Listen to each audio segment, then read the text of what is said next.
So we're doing the IAL paper from January 18 S2 at Excel. The first question is a continuous random variable question where we're given a cumulative distribution function fx. First thing we're asked for is probability that x is greater than 4. Now that is going to be 1 minus the probability that x is less than or equal to 4. We don't actually need to be that careful with the inequalities for a continuous random variable, but I'll write it like that anyway. So that's 1 minus f4. So we just need to put 4 in here to get that bit. So that's 1 minus 1 over 16 times 4 minus 1 squared. So that's 3 squared. So that gives me, that's 9 over 16, so that's 7 over 16. So the next question, they've stuck in a bit of conditional probability, as they do sometimes with S2. The probability that x is greater than 3, given that it's between 2 and 4. So what we need to do when we're doing conditional probability is find the probability that both happen divided by the probability that this happens. Probability of the condition, if you like. Well, for them both to happen, that would be, it's got to be greater than 3, but also between 2 and 4. So that would be the probability that x is greater than 3 but less than 4, divided by the probability that the condition itself is true. So that's probability of x less than 2, less than 4. So the top bit there, to work out, that's basically f3 minus f4 minus f3. And on the bottom, we've got f4 minus f2. So that equals to f4, putting 4 in there, we get 3 squared over 16, so that's 9 over 16. Take away f3, that's 3 minus 1 squared, which is 2 squared, that's 4 over 16. All divided by f4 again, which is 9 over 16. Take away f2, and f2 is 1 squared over 16, so that's 1 over 16. 16 cancels, so that's 9 minus 4, which is 5, over 9 minus 1, which is 8. Okay, so that's that question done. Part C is 4 marks for it. Find the exact value of EX. We need the PDF. So differentiating this, well, we can use the train rule. That will be one little fx to signify the PDF that we've got. Drop one down, drop the 2 down, so it's 2 over 16 x minus 1. We're going to need it term by term anyway, so that's 1 over 8x minus 1 over 8 is the PDF. So we can then find EX, because the formula for finding EX is basically, the way it's written in the form is infinity to minus infinity, but that just means the values that the actual it's defined between, because everyone else is naught, every other value is naught. It's x to fx dx. That's the formula that's given in the formula book. So, but actually in this case, values only occur between 5 and 1, times x times this 1 over 8 x minus 1 over 8 dx, which, multiplying out the terms, taking 1 over 8 out as a factor, it gives me x squared minus x dx. So integrating each of these bits, that's 1 over 8. That's a third x cubed. Take away a half x squared between 5 and 1.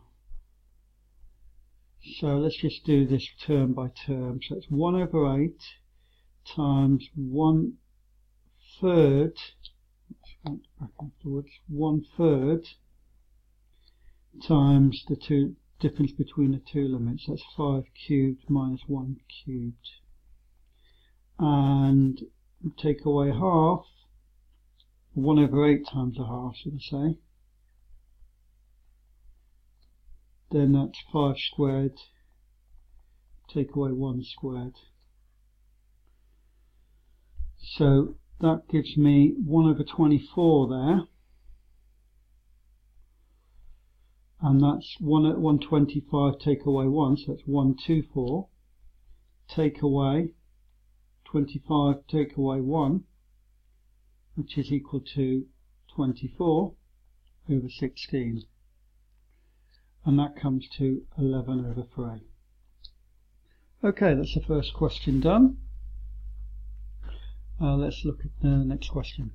Okay, so here we've got a sampling distribution question, a little bit set out a bit differently. The kind of thing about these kind of independent random variables is more akin to S3 really when it gets set up here. But anyway, it's basically a sampling distribution question, and we're not told the ratio between 6 and 12 egg boxes. We're just told it's n to 1. Obviously, if we've got n to 1, then the total is n plus 1. So the proportion that are in 6 eggs would be n over n plus 1, or proportion 6 eggs would be the number n over n plus 1, and 12 eggs is 1 over n plus 1. Okay, so here we got, it says given a probability that t equals to 18. In order to get 18 out of 3 independent samples from here, it's basically we're doing this 3 times sampling from this distribution, and we're taking 3 out. So in order to get 18, there's only one way of doing that: 6, 6, 6. So that would be, the probability of that would be equal to n, this happening 3 times, n over n plus 1 cubed. But we're told that's 0.729. So we have n over n plus 1 cubed equals 0.729. Cube root that and you get n over n plus 1. Cube root of 0.729 is 0.9. So we have n multiplying out is equal to 0.9n plus 0.9, which gives us 0.1n equals 0.9. So n equals 9 as required. Okay, so the next part is asking for sampling distribution, which basically means a probability table. So let's set up our table first, and then we can work our probabilities out later. Right, of course we're talking about 6 eggs and 12 eggs with being sampled 3 times. So we've already been given the probability of getting 18, which is 3 6s, is 0.729. Of course, if you get 2 6s and 1 12, you'll then have a total of 24. If you get 1 6 and 2 12s, that will be 30, and then all 12s will be 36. Okay, now the probabilities of these, we do have to take a little bit of care, because of course there's 3 ways of getting 6, 6, 12, because we can come in the order. There's 3 different arrangements for that. So we've got 3 times getting 2 6s. Now we've now worked out n is 9, so that's 9 over 10 to the power of 2 times by 12, which is 1 over 10. That's 81 over 3, so that's 0.243. And similarly, for the probability of getting 30, again, you would need to have two 12s and one 6, and there's 3 different arrangements for that. So that would be, so this is for, this is 2 6s and one 12. But we could have 1 6 and 2 12s. And that would be 3 lots of, because they can come in 3 different orders. Now that's 1 6 this time, so that's 9 over 10, times by 1 over 10 squared. So that there will be equal to 0.027. And then, of course, if we have 3 6s, so 3 12s, then we're going to have a total of 36. But that's going to be 1 over 10 cubed, which is 0.001. At this stage, it's worth adding these together to check that they equal to 1. For example, if you'd missed out the fact that there were 3 different arrangements for these, you would pick it up that something was wrong here. And so it's a good check to check that they add up to 1. Right, then part C, only 2 marks, there's probably not much to it. Just adapting what we've already been given with the combinations. Right, it says the random variable R relates to the range of these 3 scores. Right, well R, if we've only got 12s and 6s. Now if they're all the same, the range will be 0. In other words, if you have 6 6 6, or if you have 12 12 12, then you will have a range of 0. And if you've got 1 6 and 2 12s, or 2 6s and 1 12, then the range will be 6, because 12 take away 6 is 6.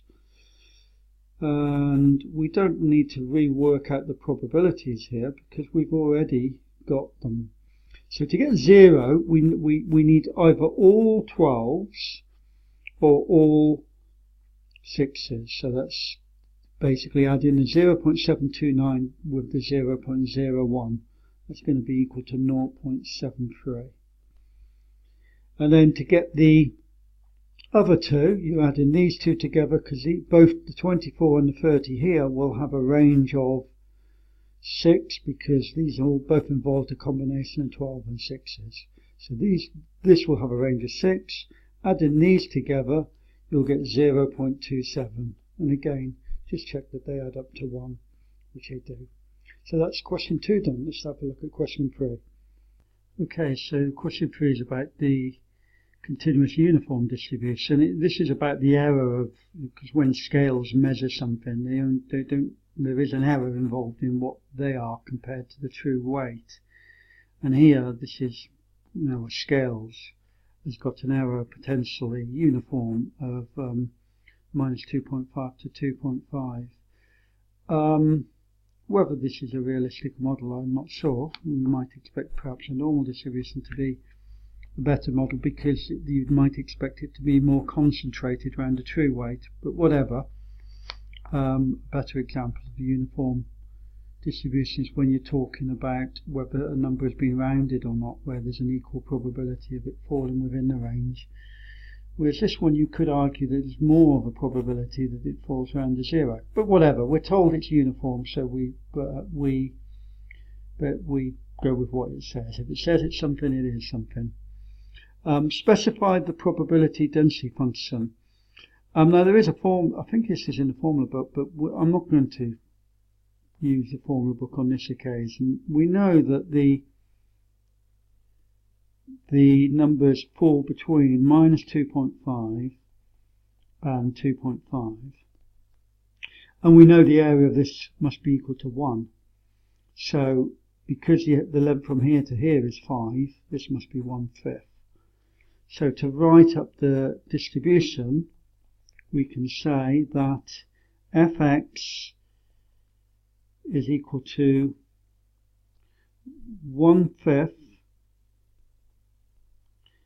if x lies between minus 2.5 and 2.5. Otherwise it's 0. because there are no values between less than minus 2.5 or greater than 2.5. So that's that question. That's pretty okay, straightforward. Part B, there is a formula in the formula book for the standard deviation, and the standard deviation, or the variance, is given as b minus a, where those are the two values, over b minus a squared over 12. So that equals to 2.5 minus negative 2.5, so that's 5 squared over 12, 25 over 12. So the standard deviation is the square root of that, so that's 25 over the square root of 25 over 12. And this is an S2 exam, a statistics exam. I don't think it's a good idea really to give exact answers. Give three significant figures, 1.44 for our value of sigma, standard deviation. Okay, so that's question B done. Now it says Albert weighs a banana on the scales. Write down the probability the weight given by the scales equals the true weight of the scales. That's basically finding the probability that D equals to 0.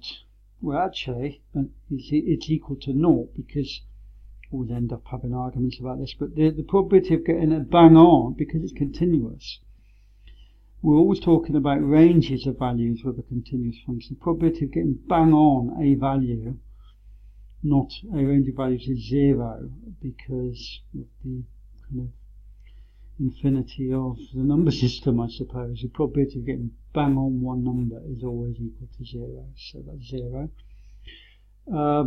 D, find the probability the weight is within 1 gram. Now I'm just going to draw the diagram for this, because we've got minus 2.5, let's draw in the middle, minus 2.5 to 2.5. So if it's within 1 gram here, we're looking at this area here, with this being 1 and this being equal to minus 1. And we can see that the length from here to here is 2 compared to the length from here to here, which is 5. So the probability is going to be equal to,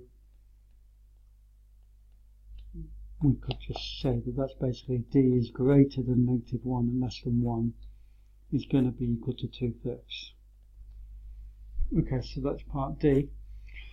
Right, now E is, well, this is the kind of thing that they're often going to do in S2, basically mix up the distributions. Here we've got Albert weighing 10 bananas on the scale 1 at a time. In fact, there's a fixed number of times it's happening, and it talks about the probability of it being within 1 gram for at least 6 of bananas. So the fact is, it's either going to be within 1 gram or not. So you've got success or failure there. So it's a 10 trials, either being yes or no. Is it not? So it's a binomial. And let's write it as binomial with 10 trials. And the probability that it is within 1 gram is our answer for D, which is 2/5. Okay, so we want that, we've got that, and we're being asked for the probability that there's at least 6. That means 6 or more. Be very careful with whether you have a strict or non-strict inequality. It can be equal to 6 because it's at least 6, but it can be more than 6. And now we've got some probability tables that will help us for this, but the probability tables go in the other direction where the inequality is written that way. So we need to say that's 1 minus the probability that x is less than or equal to 5. So if I look for that number in the probability tables, so go through S2, this on page 20, and the binomial is here. We've got 10 trials and we're looking at 0.4, okay, because that's 2/5 is 0.4. We've got 10 trials and we're looking for the number 5. So it's this number there, that's a 0.8338. is the number we're looking for under that, because it's 5 is less than or equal to 5 and 10, and you can't see it there, but the number, this was the appropriate column for 0.4, so it's 8.338.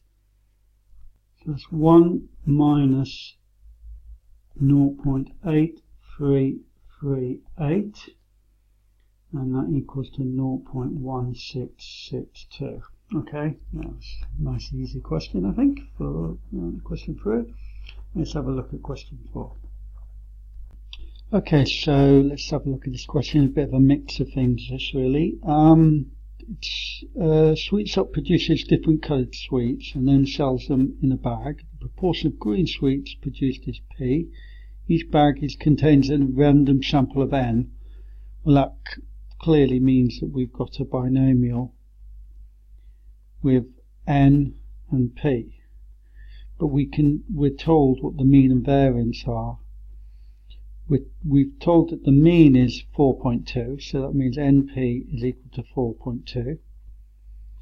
And we are therefore told the variance, and we're also told the variance is 3.57. Now the variance for binomial is NP1 minus P, 3.57.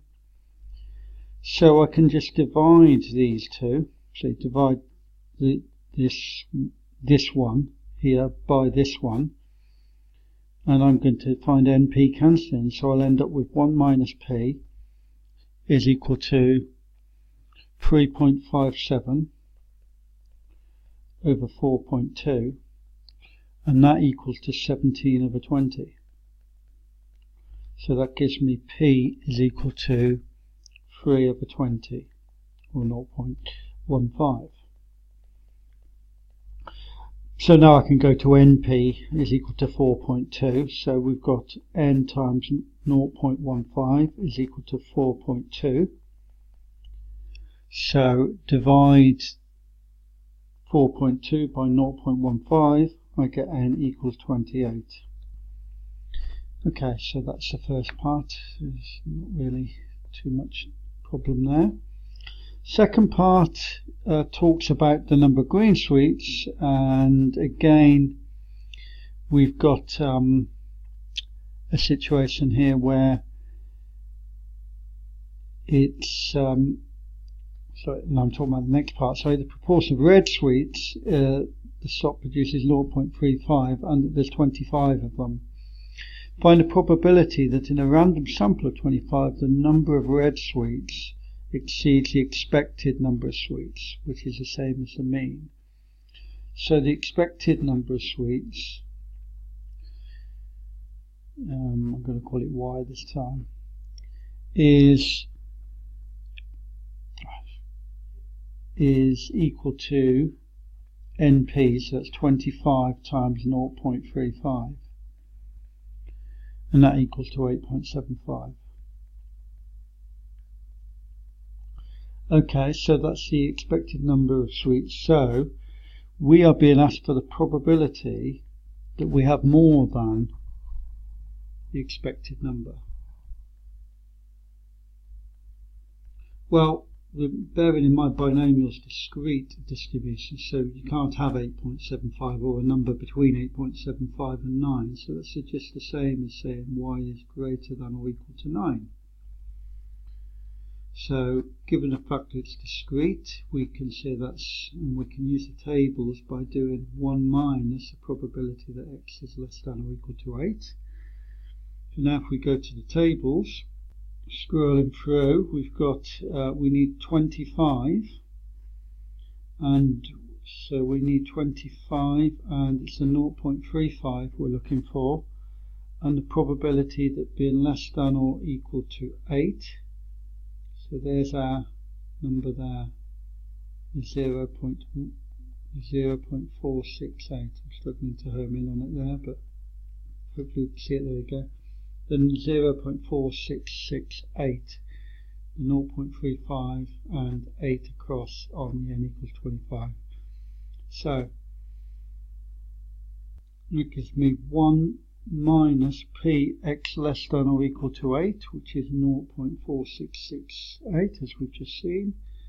So that's 0.5332. Okay, so the last bit of this question, say it's a little bit bitty this, I just want to obviously test a few other bits and pieces by having basically 3 different types of question almost on the same thing. So now we've got a significance test, but it's still about the sweets, which says SOP claims that 10% of its customers buy more than 2 bags of sweets. More than. A random sample of 40 customers is taken. So we're in binomial still. 40. And the SOP keeper's claim is it's 0.1. So let's write that as our distribution. Setting up the hypothesis, we've kind of reversed the kind of wording of this, and saying the shopkeeper's claim is that 10% of you buy more than 2%, but 10% of the customers do. But anyway, the null hypothesis is always equality on there, so that's P is equal to 0.1, and the alternative hypothesis is that P, now let's look for the wording, is less than 0.1. So in other words, this is the shopkeeper's claim. This is the shopkeeper's claim here, and this is the alternative hypothesis. You need to be clear which one is which here, and a lot of it's going to be in the wording. So we can write, and we're told that here it's taken 1 customer out of the 40. That's the value of our test statistic, if you like, is 1 out of 40. So we have P x less than or equal to 1, assuming the null hypothesis equals to this. Now we can just see that number in the tables as well. If we go back to those, 40 and 0.1. So 0.1, and let's go to the 40 and 0.1, and we can see the number here, 0.0805 there. So that's our number that we're quoting.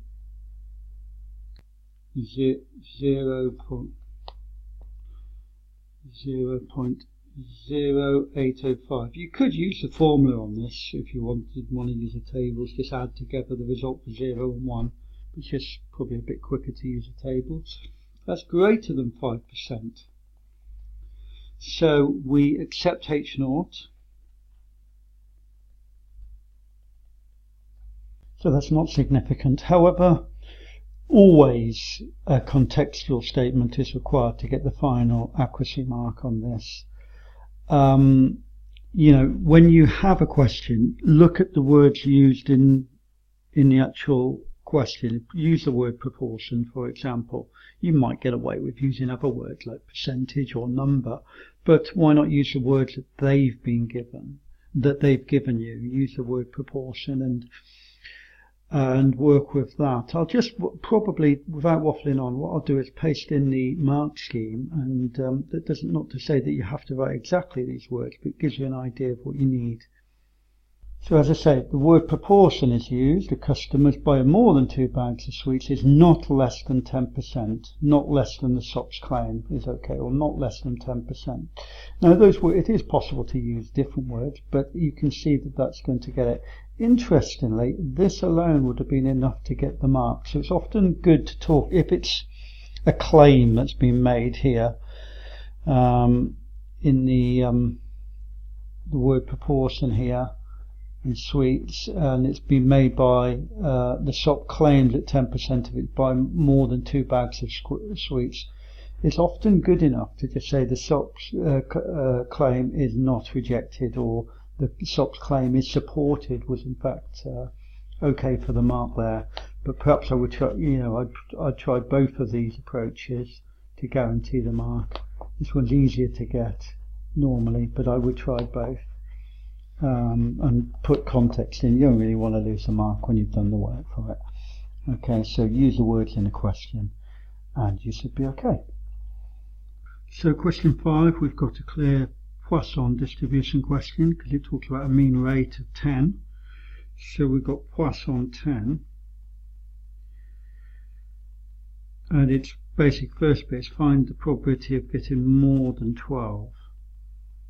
be very careful with whether it's a strict or non-strict inequality. More than 12 means 13, 14 or more. It's that way, so that's 1 minus probability that x is less than or equal to 12. So let's just look for the appropriate numbers from the Poisson. That's Poisson 10. We're just going through binomial at the moment. There we go. Poisson with mean 10, so it's the final column here, and less than or equal to 12, which is 0.7916 there. So that's 1 minus 0.7916, which is equal to 0.2084. Okay, so the next part is a little bit confusing, some of the aspects in this question. So the next part, it says the probability that delivery company loses more than K packages is randomly in a randomly selected month is at least 2p. So 2p is equal to 2 times 0.2084. 0.2084 is equal to 0.4168. And what we're looking for, again being quite careful with the actual, whether it's a strict or non-strict inequality we're being asked for. K packages, probability that it loses more than, so the probability that x is more than this value k is greater than 0.4168. Okay, right, again the inequality is going the wrong way around for us to use the tables, but again we've got a strict inequality here, so k plus 1, and so k plus 1 is the value, it's basically going to be more than or equal to k plus 1. So this is the same as 1 minus p, x is less than or equal to k, because it can be equal to, that's k plus 1, that's almost like where the cutoff is there. So be very careful, because we've got strict here, which means it can be 1 minus, so for example if k were 10, or 12 say, if k were 12, that means it's got to be more than 13 like it was in the last example, so that would be less than 1 minus less than or equal to 12. So that equals to 0.4168. So that gives me, when I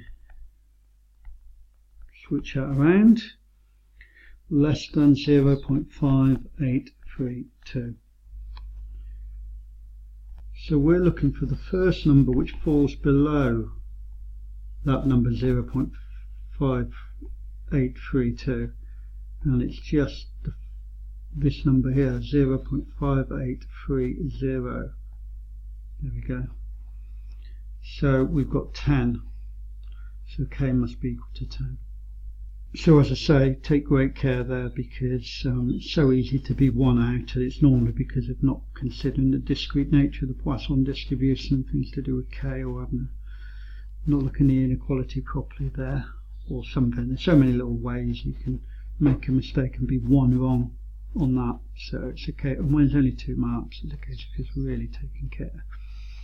Okay, then part C says in a randomly selected month. Now if we go back to the original question, there's a rate of 10 per month, so that's fine. So in a randomly, we haven't changed the time frame yet.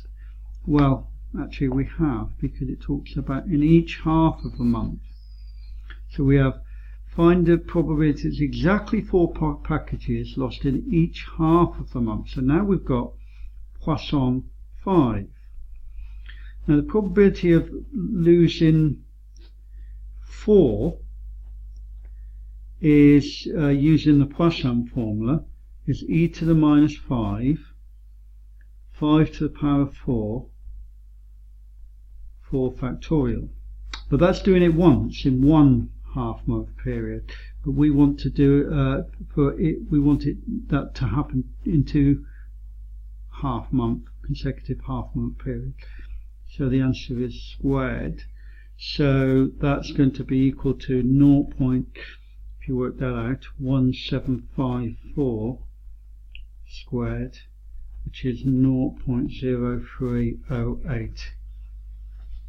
Okay, so that's question C. Let's look at D. I think this is the one which of the students I've just marked this for. I don't think I saw a correct answer, and some very good students in that group, so it's obviously a little bit tricky. The first thing to recognise, and this is what only a few recognise, but they made mistakes elsewhere, is it's a conditional probability case, because it says this has happened, this has already happened, and I think that was what many students failed to see. What most found was the probability of finding at least 10 packages lost in each of the 2 months period, but not that 21 had happened in a 2 month period.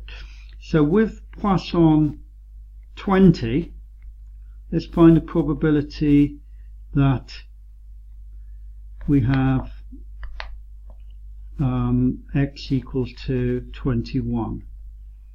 Well, that's going to be equal to e to the minus 20 to the power of 21 over 21 factorial, which is equal to 0.0846. So we're told that has happened. So basically 21 has happened exactly in a 2 month period. Now it says find a probability that at least 10 packages were lost in each of these 2 months. I have the sense it won't be that small, because that's quite, we know that 21 has been lost in a 20 month period. So really we can either have 10 in 1 month and 11 in the next, or 11 in the first month and 10 in the next. Obviously there's other ways of getting that, but we're asked, like 9 and 12 and so on, but that we're asked that given that this has happened, what is the probability that in consecutive months we have at least 10? So let's work the probability of that out. Okay, so that's with Poisson 20. That's like our condition, if we like, that this has already happened. So we're going to be dividing by this number, which is what most people forgot to do. What most of the students I've done this have worked out the probability of getting a 10 with Poisson 10, of getting basically consecutively an 11 and a 10, because of course you've got to times it by 2, because you could get them in either order, 10 first or 11 first, so times it by 2. And what most people offered as their answer was this, which got 2 marks, but actually we then got to divide by the condition. So that's 2 times probability of x being equal to 11 with Poisson 10, so that's e to the minus 10 times 10 to the power of 11 over 11 factorial times e to the minus 10 times 10 to the 10 over 10 factorial, and that equals to 0.202845 blah blah blah. I've got the number stored on the calculator, so that's fine. So basically what we're being asked for is probability that x basically x equals to 11 and to 12. So basically the condition, let's call this A and B, just to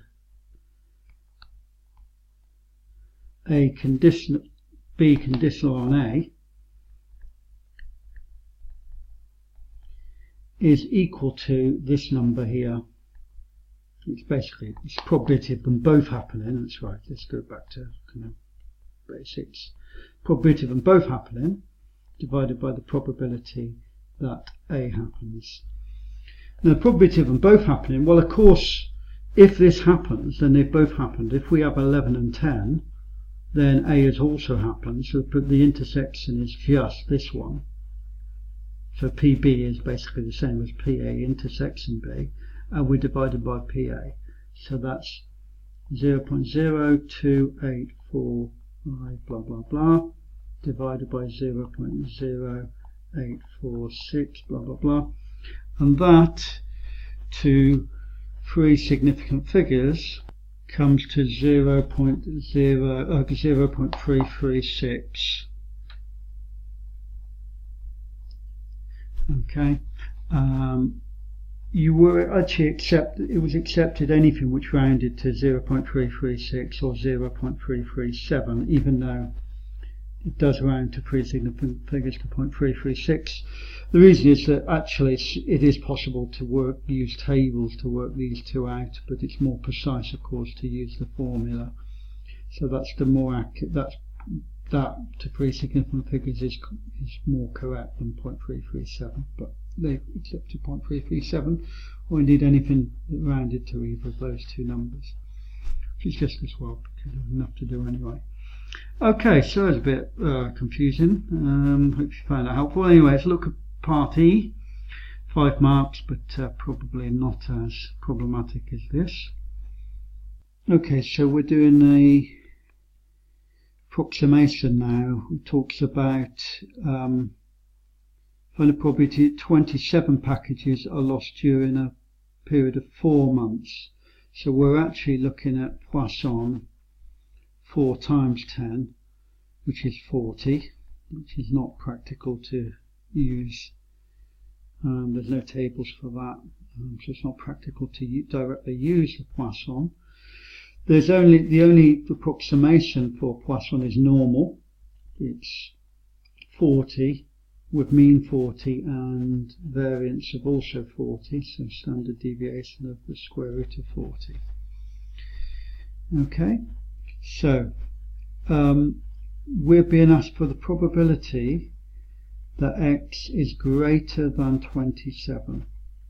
More than 27, again taking great care with that inequality. So more than 27. Now we're going to have to apply a continuity correction here. I often convert it to, don't have to, but I often feel happier to convert it to a non-strict inequality. Greater than 27 means greater than or equal to 28. Okay.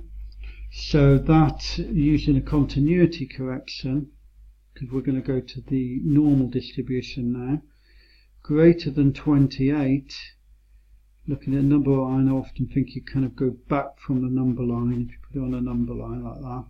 So with the continuity correction, that's approximately equal to this normal distribution y greater than, it doesn't really matter if it's strict or non-strict for the normal, but we'll put it like that, greater than or equal to 27.5, because we've had to apply the continuity correction. So we've got to now change it to the normal, to the standardized normal. So that's greater than or equal to, take away the mean,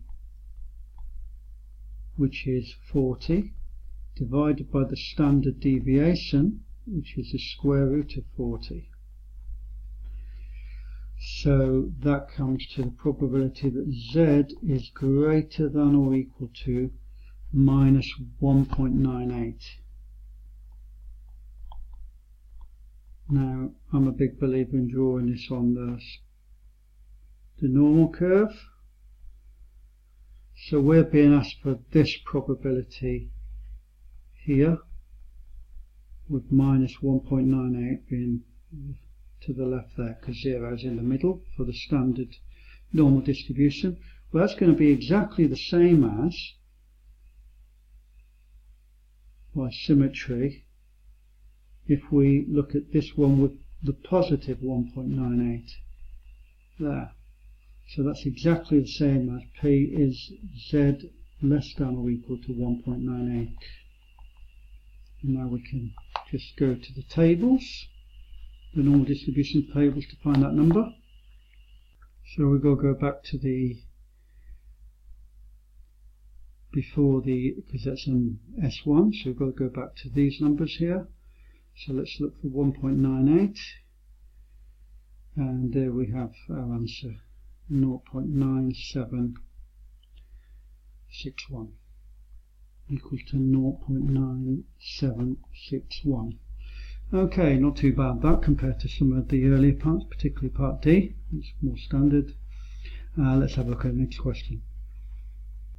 Okay, so we've got more approximations here for part 6a. It's binomial because we've got 80 trials with probability of success of 60%, and that's what they're defining as x here.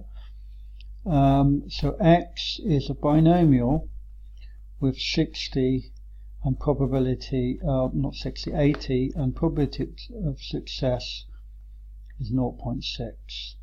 And we're going to be using a suitable approximation. Now, obviously, it's got to be the Poisson, not the Poisson, the normal distribution. Poisson definitely not, because it's got, we've got n is quite large and p close to 0.5, so it's definitely normal. So we need np, which is our mean, is equal to 60 times 0.6, which is equal to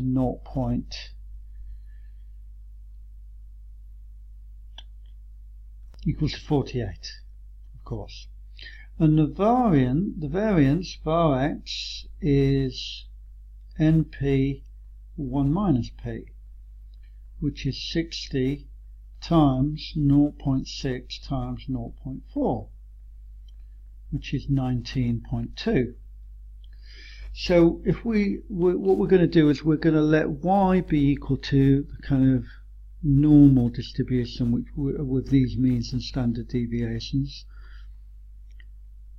and we can use that for our approximation. Remembering, of course, that 19.2 is the variance of the standard deviation is the square root of 19.2. So now let's look at the question itself. It says, using a suitable approximation, find the smallest number of n such that this is less than 0.05. So we're asking for the probability that x is greater than or equal to n is less than 0.05. So we're finding for the smallest number that n can be. So in other words, n, basically the first time this happens. Okay, so if n is sufficiently large, the probability will fall below 0.05, and we want the first time. So in other words, the smallest value of n when the probability falls below 0.05. These double kind of inequality things can be a bit confusing at times.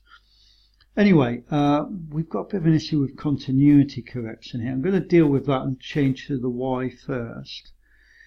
We could change the direction of the inequality first if we wanted to, but I'm going to change to the normal distribution first. But we've got to be careful with our continuity correction because we've got x greater than or equal to n. Remember, n here is an integer because we're dealing with a discrete distribution for the Poisson. So the numbers go like this: n plus 1, n plus 1, n plus 2, and the number below here is n minus 1. And we want and the direction of the inequality is this way. So we need to go back from the n a little bit. So it's n we replace with n minus 0.5 when we're applying the continuity correction, which is this bit here. You're always kind of extending the number line backwards against the arrow if you draw like that when you're applying the continuity correction.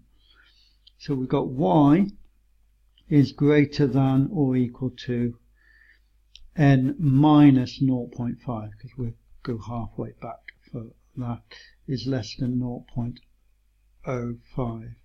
Now we're working with the normal distribution, we can now change to the standardized normal distribution, so that z is greater than or equal to n minus 0.5, take away the mean, which we can see is 48, divided by the standard deviation, which is 19.2, is less than 0.05. So, which is, just tidy it up a little bit, z is greater than or equal to n minus 48.5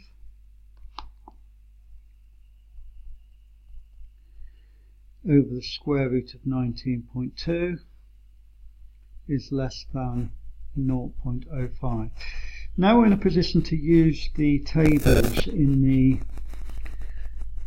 the formula book. There are tables for this that work backwards for the 5, but we're basically looking at we want the first value of z here, which makes this 0.05 here, or not the first value, but the value of z that makes that 0.05. Okay, so there are kind of backward tables that will do that for us. So let's look at those. So here we can see the p is 0.05.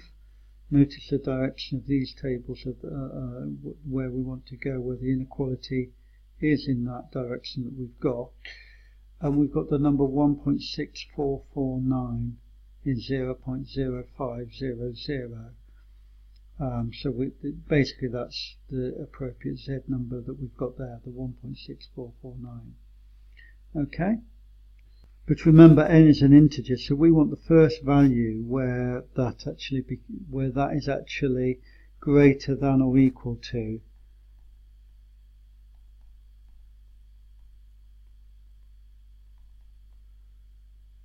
where that's greater than, well, it's not likely to be equal to 1.6449. So that gives us n has got to be greater than 1.6449 times the square root of 19.2 plus 48.5.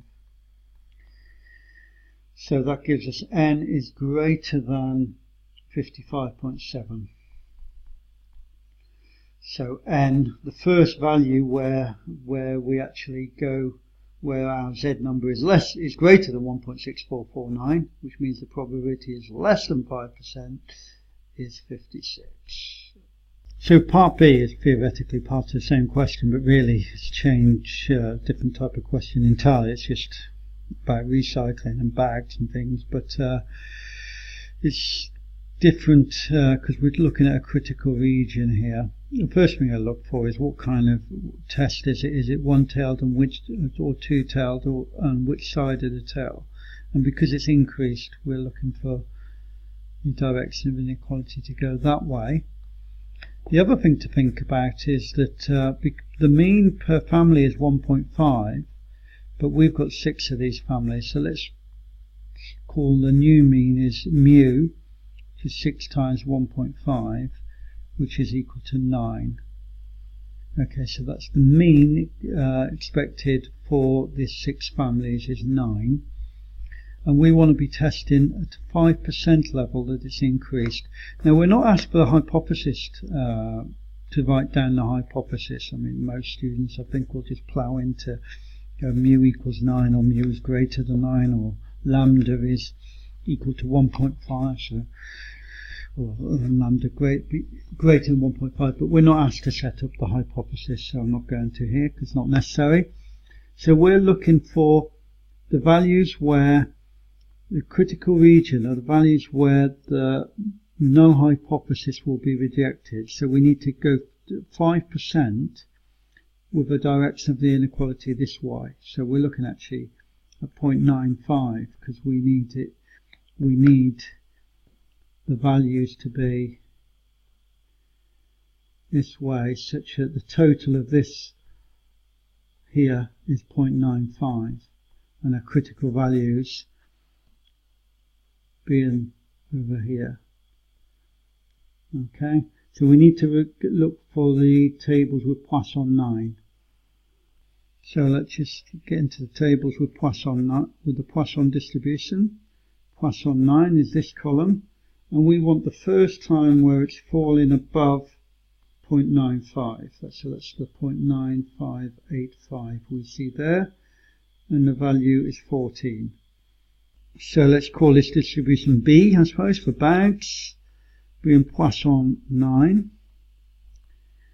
And what we just found out from the tables we just looked at is the probability that B is less than or equal to 14 is equal to the 0.9585 I've just shown you there. 0.9585.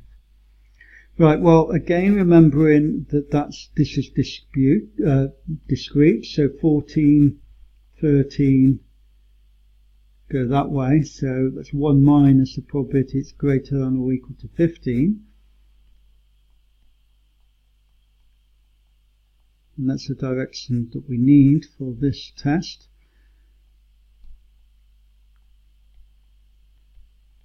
So changing that gives us probability that B is greater than or equal to 15 is equal to 0.0415.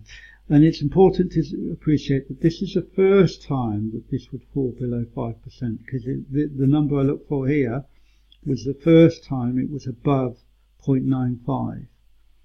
So the critical region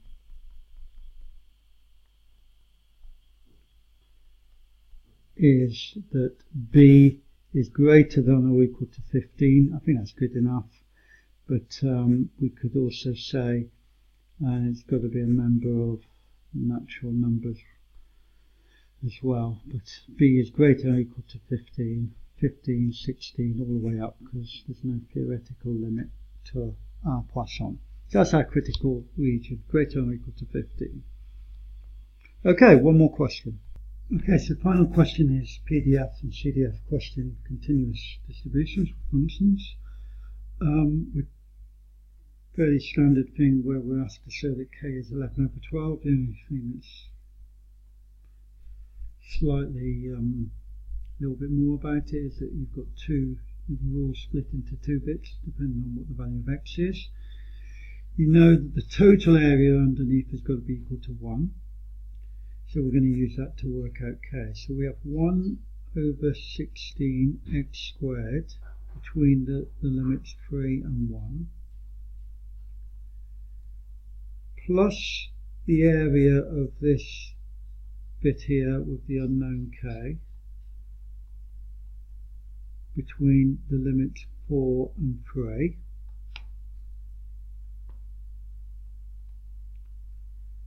Must be equal to 1, and that's how we're going to work out K. Well, this bit here, add 1 to the power and take 1 off that number, so that's, add 1 to the power and divide by that number, so that's 1 over 48 X cubed between 3 and 1, plus K times 4x, which is 4 integrated by minus half X squared between 4 and 3 equals 1. I'm going to do this term by term. So 1 over 48, 3 cubed minus 1 cubed, plus K, let's look at the 4x separately, so that's 4 minus 3. Take away a half K, looking at the X squared separately, 4 squared minus 3 squared. I do find it easier sometimes to separate it out like that when there's lots of terms. So this bit here is 3 cubed minus 1 cubed, which is 26 over 48.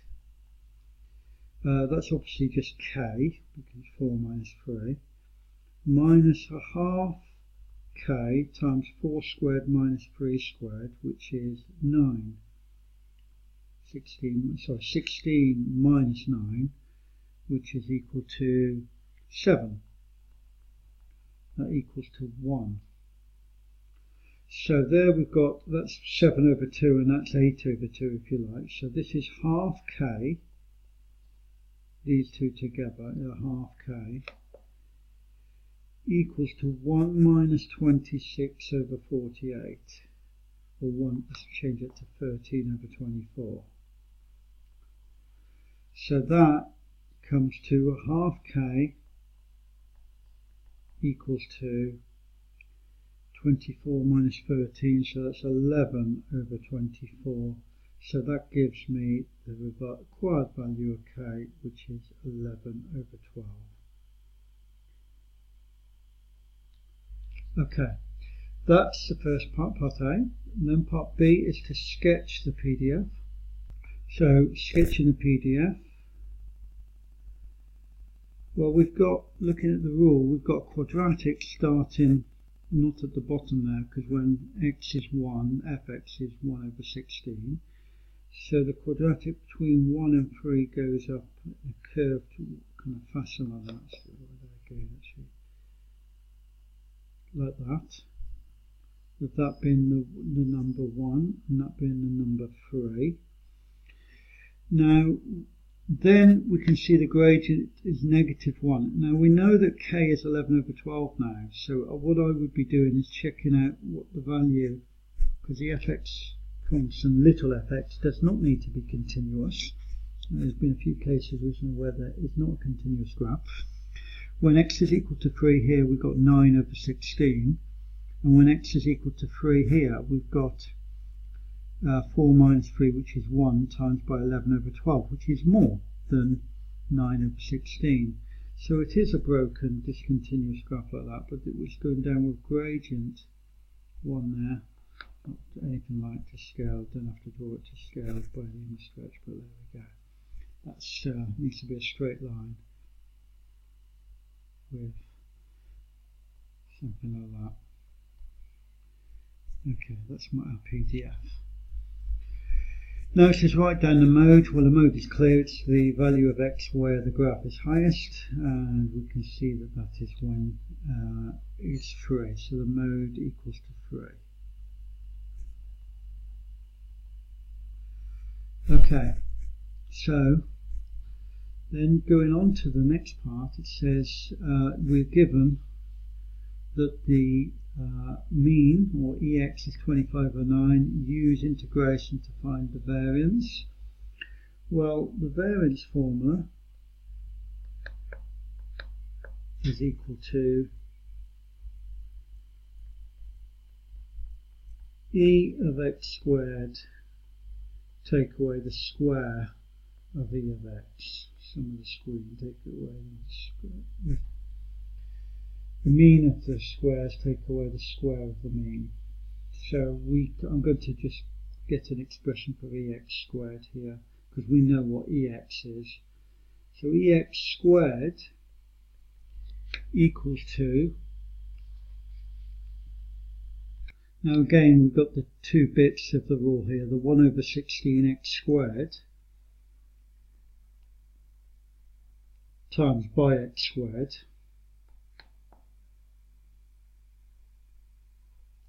because we're working out the mean of x squared, between the limits 3 and 1, plus this part of the rule. We now know that k is 11 over 12. So we've got 11 over 12 integral of 4 minus x times x squared dx between the limits 4 and 3.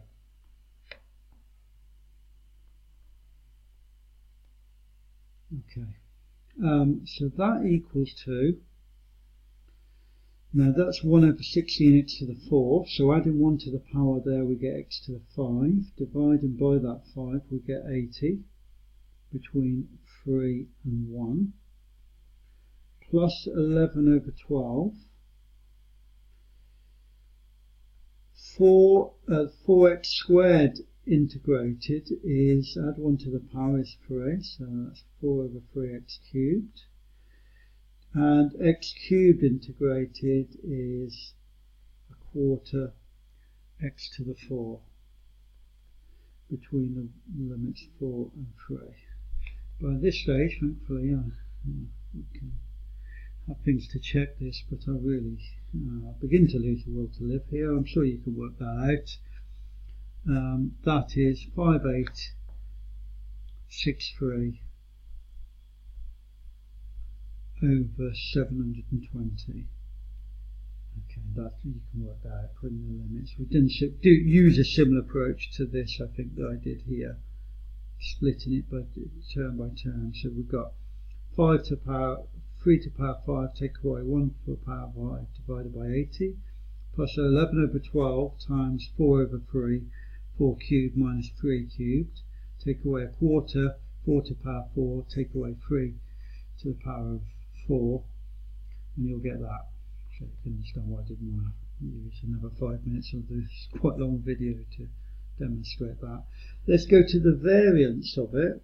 As we've said, the variance is therefore equal to this number here, 5863 over 720. Take away the mean squared, and we're given the mean squared is 25 over 9. And that comes to 0.427 for the variance. Okay, so we're getting towards the end of this. Just a few more bits to do. So let's move things around a bit. So we're going towards the end here. It's part E now. We're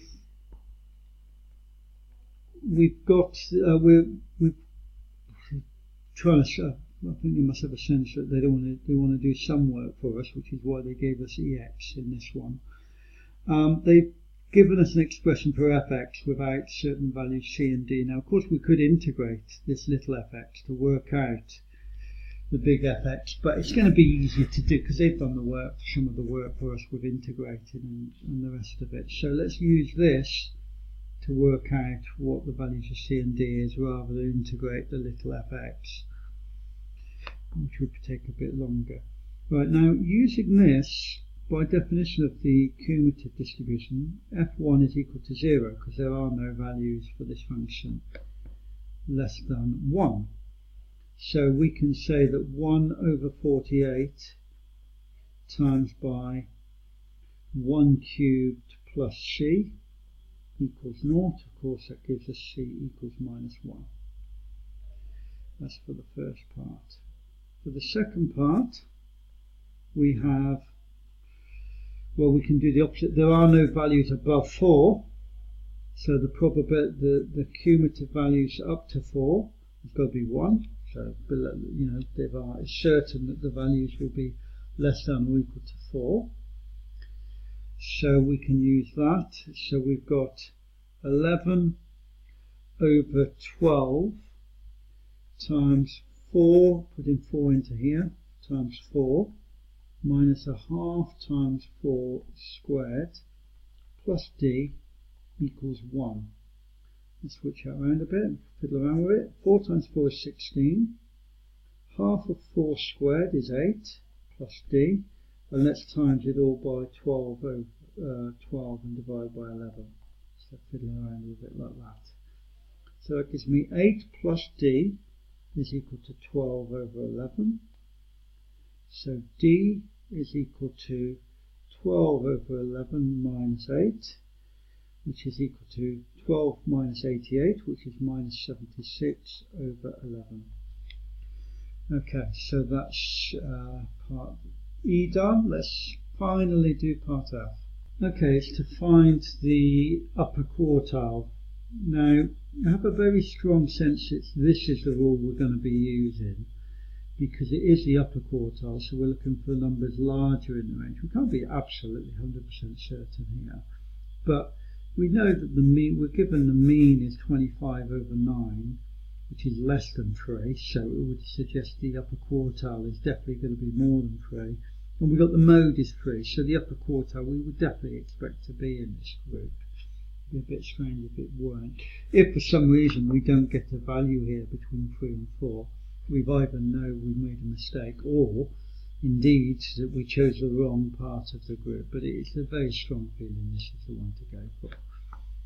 So this is cumulative, so fx, or f of q3, let's write it like this, f of q3 has got to be equal to 0.75. Okay, so 11 over 12 times by 4 q3, take away a half Q3 squared plus D, and we've worked out D, which is 76 over 11, is equal to 0.75. Okay, I'm going to times through by 24 here, and do it all quick, because that times it by 24 on both sides effectively means I'm going to have a 22 here.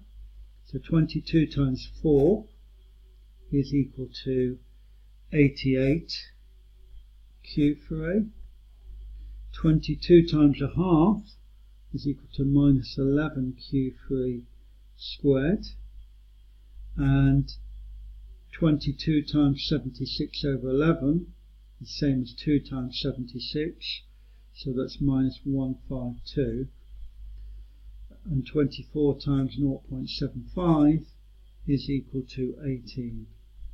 Rearranging that, I get 11 Q3 squared, take away 88 Q3 plus 170 equals to 0.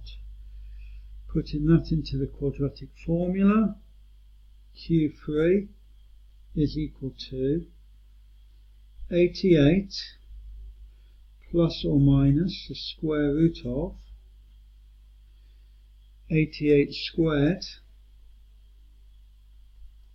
take away 4 times 11 times 170, all over 2 times 11.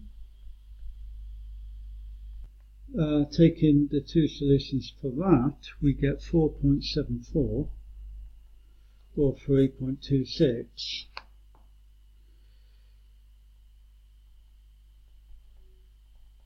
But clearly, as I've just said, we know that it's got to lie within this range. It can't be greater than 4, so we must reject the 4.74 solution. So Q3 is 3.26.